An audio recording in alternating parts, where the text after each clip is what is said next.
Halo guys, selamat datang kembali bersama channel ini. Untuk kali ini, Mimin akan merangkum film anime Donghua yang berjudul Swan Emperor untuk part yang kedua.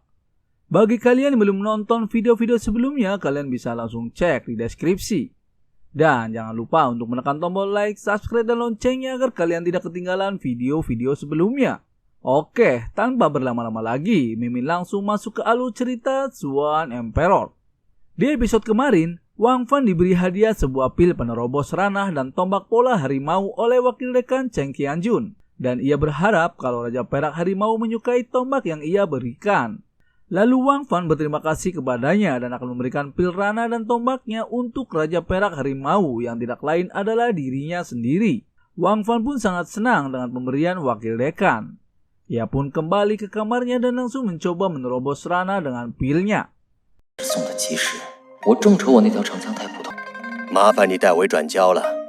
Tak selang berapa lama, Wang Fan pun berhasil menyerap pil tersebut. Dan ia berhasil menerobos ke ranah Wisdom Martial aliran biru tahap puncak.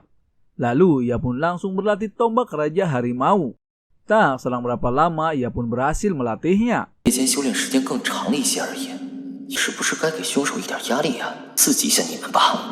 Di saat Wang Fan sedang berjalan-jalan, ia melihat temannya yaitu Xie Wentong sedang terluka karena diserang oleh manusia serigala. Dan ia mengatakan kalau serigala gila itu ada di Akademi Suiyu. Lalu Wang Fan pun langsung mencari manusia serigala gila tersebut di Akademi Suiyu. Sesampainya di sana, ia pun bertemu dengan manusia serigala itu. Manusia serigala itu adalah tuan muda dari klan serigala yaitu Xiaoyu. Namun ternyata itu semua jebakan mereka.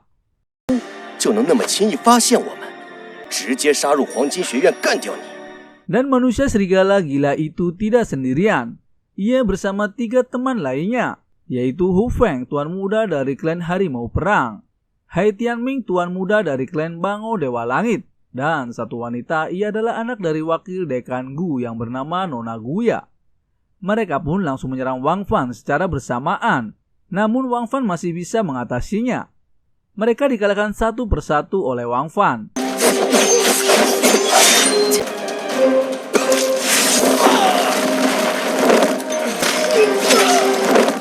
Namun di saat Wang Fan menyerang wanita bercadar itu, ternyata ia adalah anak dari wakil dekan akademinya. Wang Fan pun sangat terkejut dan di saat Wang Fan akan menyerangnya kembali ke arah wanita tersebut, ada seseorang yang datang dan menolongnya. Ia adalah tuan muda dari klan iblis surgawi yaitu Yao Wuliang. Akan tetapi wakil dekan Cheng Qianjun datang untuk menolong Wang Fan. Mereka pun langsung takut dan melarikan diri. Di saat Wang Fan akan mengejarnya, wakil dekan mencegahnya dan ia mengatakan kalau mereka adalah tuan muda dari klan iblis surgawi yang memiliki status khusus dan menimbulkan konflik di antara dua ras, dan juga memerlukan seseorang dengan status tinggi untuk memutuskannya. Lalu Wang Fan pun teringat dengan wanita yang menyerangnya, dan ia pasti akan menemukannya. Mereka semua pun kembali ke akademinya. Dan di saat Wang Fan akan beristirahat, wakil dekan Gu pun menghampirinya. Lalu wakil dekan Gu mengatakan kalau Raja Harimau mengagetkan dirinya. Ia juga mengatakan kalau wakil dekan Gu lah yang membunuh kakaknya yaitu Wang Ping. Seketika Wang Fan pun sangat marah dan ia mengatakan kenapa wakil dekan Gu membunuh kakaknya. Wakil dekan Gu pun menjawab kalau ia sebetulnya tidak ingin membunuhnya. Namun tidak ada pilihan lain lagi. Ia beralasan kalau kakaknya menemui putrinya pada saat membangkitkan bloodline hati serigala bulan. Dan ia berani mengejar putrinya padahal ia mempunyai kemampuan yang biasa-biasa saja. Wakil dekan pun menyalahkan kakaknya karena bernasib buruk. Lalu ia juga mengatakan kalau Zhang Yongsheng akan dibunuhnya, namun tidak menyangka serigala Usdara telah membunuhnya, sehingga membuat kesalahan yang beransur-ansur. Dan kesalahan terbesarnya adalah ia tidak mau kalau Raja Harimau Perak ada di belakang Wang Fan. Wakil dekan Gu pun meminta Wang Fan untuk memberitahu identitas Raja Perak Harimau kepadanya. Kalau tidak ia akan membunuh Wang Fan. Namun di saat itu juga Tuan Cheng datang, lalu ia mengatakan kepadanya kalau Tuan Gu menyembunyikan semua ini begitu lama. Dan ia juga mengatakan kalau wanita bercadar yang bersama Tuan muda klan iblis surgawi, ia sepertinya sangat mengenalnya. Dan wanita itu ternyata adalah anak dari wakil dekan Gu. Ia tahu kalau Tuan Gu sudah berkhianat kepada akademinya. Seketika itu, Tuan Gu juga sangat kaget karena ia ketahuan olehnya. Dan ia mengatakan kalau ia dan Tuan Cheng mempunyai kemampuan yang sama, yaitu ranah Hitpool tahap puncak. Dan jika ingin pergi dipastikan Tuan Cheng tidak akan bisa mengejarnya.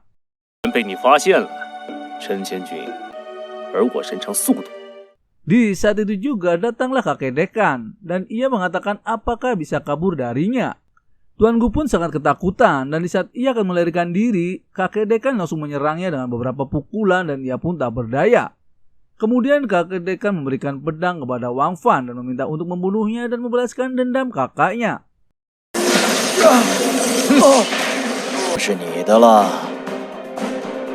Wang Fan pun tanpa basa-basi langsung membunuhnya. Lalu kakek dekan langsung memberitahu kepada Tuan Cheng kalau wakil dekan Gu digantikan posisinya dengan Nona King Yun. Dan kakek dekan membawa Wang Fan pergi ke kediamannya. Sesampainya di sana, kakek dekan mengatakan kalau ia sebenarnya sudah tahu identitas Wang Fan yang menyamar menjadi Raja Harimau Perak. Seketika Wang Fan pun sangat terkejut. Namun, kakek dekan sudah mengetahuinya sejak lama. Dan ia juga mengatakan kalau Wang Fan sudah membalas dendam kematian kakaknya. Ia juga ingin tahu apa yang direncanakan selanjutnya. Wang Fan pun menjawab kalau ia hanya ingin kembali dan memberi hormat kepada kakaknya. Kakek dekan juga mengatakan kalau ia ingin Raja Harimau Perak harus tetap ada. Karena ia berharap kalau Wang Fan bisa terus hidup. Wang Fan adalah orang ketiga yang mencapai ranah Wisdom Martial Aliran Biru tahap puncak sebelum usia 20 tahun. Dan 2 orang lainnya terbunuh. Salah satunya adalah anaknya dan ia masih teringat di mana hari ketika ia mati. Dan anaknya mengatakan kalau ia ingin mencapai ranah Golden Martial Master agar bisa melindungi umat manusia dari kejahatan. Dan ranah ini adalah ranah tertinggi dalam berkultivasi. Lalu satunya lagi yang mencapainya adalah muridnya ketika ia ingin menerobos ranah Helpful Roh Ungu mengalami serangan diam-diam sampai mati. Dan semua itu salah kakek dekan yang tidak bisa melindungi mereka. Kakek dekan tidak ingin tragedi seperti ini terjadi untuk ketiga kalinya. Wang Fan pun akan mendengarkan semua arahan kakek dekan. Lalu kakek dekan akan memberi pengaturan kepadanya. Yang pertama, ia akan kembali bersama Wang Fan untuk memberi penghormatan kepada kakaknya malam ini. Yang kedua, mulai sekarang dekan telah mengatur seseorang untuk memakai topeng Raja Harimau Perak untuk meninggalkan Akademi Huang Jin dengan tombak pola harimau agar memisahkan identitas Wang Fan dan Raja Harimau Perak. Dan yang ketiga, setengah bulan kemudian kakek dekan akan mengatur agar Wang Fan bisa memasuki pagoda Yuanling untuk berlatih. Tujuannya adalah agar Wang Fan dapat mencapai Wisdom Martial Aliran Biru tahap penyempurnaan. Wang Fan pun setuju dengan semua arahan kakek dekan. Beberapa waktu kemudian, Wang Fan sedang belajar di perpustakaan. Ia sangat terkejut karena ia melihat isi bukunya yang berisi tentang rahasia terlarang yang dibuat oleh beberapa ras. Dan teknik melawan langit hidup dan mati. Setelah teknik ini digunakan, ia dapat memiliki kekuatan untuk menerobos ranah dalam waktu singkat. Wang Fan pun akan mencoba dan mempraktekkan teknik rahasia terlarang itu. Dan benar saja, di saat ia mempraktekkan teknik itu, ia hampir sepenuhnya menguasainya. 9 hari kemudian, ada sekelompok dari klan Iblis Surgawi datang ke tempat Akademi Huang Jin dan Tuan Muda Iblis Surgawi Yao Wiliang menantang Raja Harimau Perak untuk bertarung. Ia akan memberi waktu kepada Raja Harimau Perak dalam waktu 20 hari. Dan jika Harimau Perak belum kembali, ia akan membantai ras manusia. 20天后，在黄金学院内，尊给银虎王20天的时间入人族。 Di malam harinya, Wang Fan pun menerima tantangan dari Tuan Muda Iblis tersebut. Lalu ia pergi ke pagoda untuk berkultivasi bersama kakek dekan. Dan pagoda Yuanling ini adalah tempat untuk lebih cepat berkultivasi karena secara alami pagoda itu memiliki obat-obatan yang dapat membantu berkultivasi. Wang Fan pun tak membuang waktu dan langsung berkultivasi di pagoda tersebut. Lalu kakek dekan mengatakan kalau ia tidak mau mengulangi kesalahan yang sama lagi. Dan ia akan menjaga Wang Fan dengan baik. Hari pun berganti dan Wang Fan pun ingin kembali ke akademinya. Kakek dekan pun sangat senang dengan Wang Fan.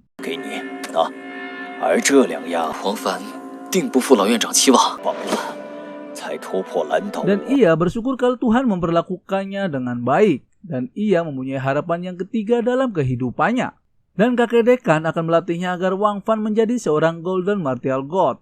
Beberapa waktu kemudian, di saat Wang Fan dan teman-temannya sedang makan siang, dan ia sedang membicarakan tentang Raja Harimau Perak yang menerima tantangan dari tuan muda dari klan iblis. Tiba-tiba kakak beradik dari keluarga Song datang dan ia mengatakan kalau Raja Harimau Perak pasti akan kalah. Lalu Song Chuan tidak terima dengan perkataannya karena ia mengira kalau ia membela ras iblis. Ia pun langsung menyerang ke arah Wentong. Namun Nona Lu langsung menangkisnya dan memberikan tamparan keras kepadanya yang membuat mukanya lebam. Seketika itu kakaknya yaitu Song Failin pun tidak terima karena adanya dikalahkan olehnya. Ia pun langsung menyerang ke arah Nona Lu. Namun semua itu sia-sia, ternyata Nona Lu lebih unggul kekuatannya daripada Song Failin. Ia pun heran kenapa Nona Lu dalam waktu dekat sudah melampaui kekuatannya. Nona Lu pun mengatakan kalau semua ini karena ia berlatih di pagoda Yuanling.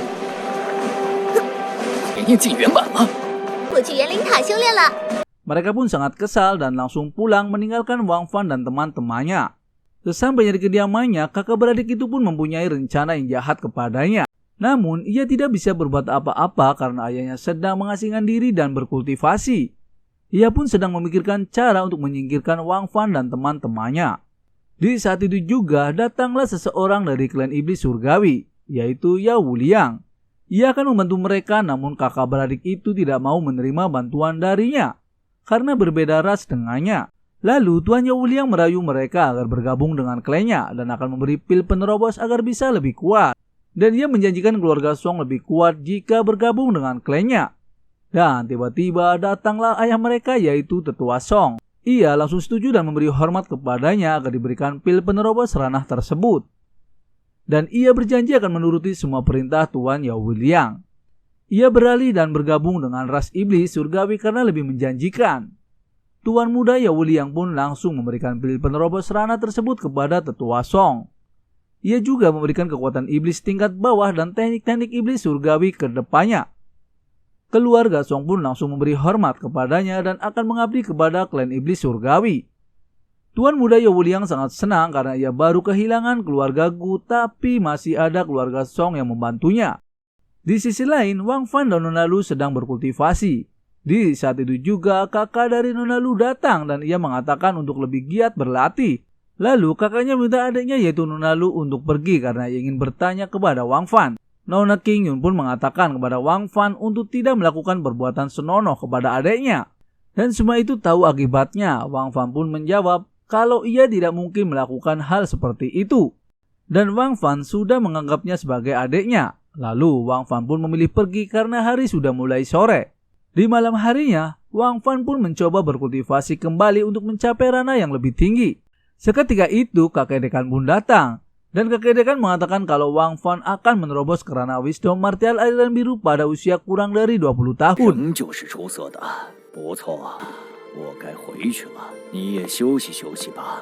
Dan ia belum pernah bertemu dengan Qin seperti Wang Fan. Bahkan tuan muda Yao Wuliang saja berusia 20 tahun saat melakukannya. Wang Fan pun berterima kasih karena telah menjaganya di saat akan menerobos ranah. Kakek dekan pun menunggu di luar dan meminta Wang Fan melanjutkan latihannya. Beberapa waktu kemudian, Tuan Cheng datang untuk menemui kakek dekan. Dan ia mengatakan kalau ia berhasil menerobos ke ranah Heartful Roh Ungu tahap awal. Kakek dekan pun sedikit kesal dengannya karena ia berteriak dan sangat mengganggu kultivasi Wang Fan. Ia pun memberi sedikit pelajaran kepadanya. Hari pun berganti. Di saat Wang Fan sedang santai membaca buku, temannya yaitu Wentong mengatakan kepadanya kalau tuan muda dari klan iblis surgawi akan segera datang untuk menemui Raja Harimau Perak. Dan jika ia tidak datang, ia akan membunuh semua ras manusia. Lalu bagaimana keseruannya? Mimin akan bahas di part selanjutnya ya. Terima kasih.